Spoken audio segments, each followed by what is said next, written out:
संन्यास लेते समय गंगा के तट पर जाकर या किसी तीर्थ में स्नान करा के पूरे वस्त्र जो पहनता है उसे नहाते नहाते ही वहां बहा दिया जाता है। पूरा नग्न शरीर होता है।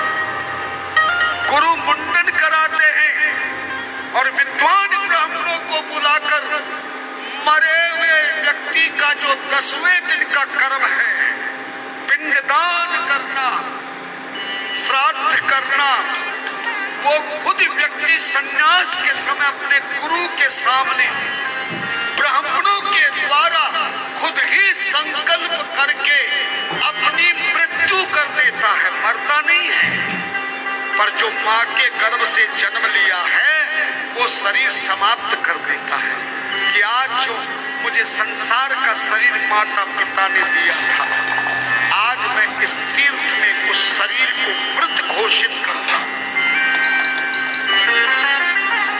उसके बाद उसका पिंडदान होता है। खुद ही अपना पिंडदान करता है, खुद ही अपना तर्पण करता है। जब सारे मृत कर्म हो जाते हैं, बस उसे अग्नि में नहीं जलना पड़ता, जमीन में नहीं डाला जाता है, मानसिक रूप से मृत घोषित हो जाता है।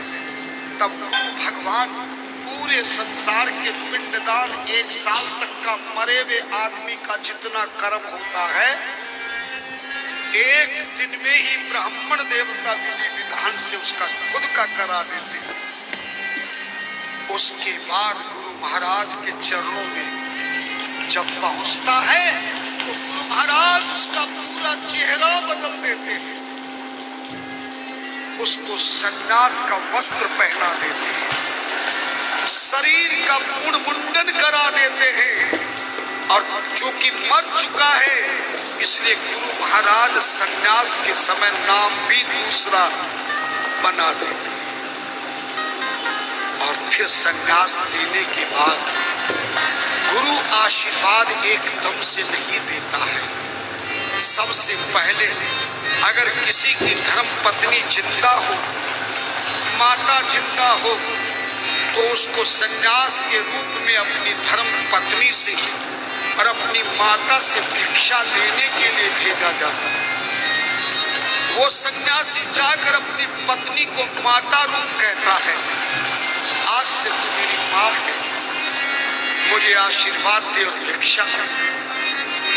माता से कहता कि आज से तू मेरी केवल भिक्षा देने वाली यजमान है, अब तेरा मेरा कोई नाता नहीं।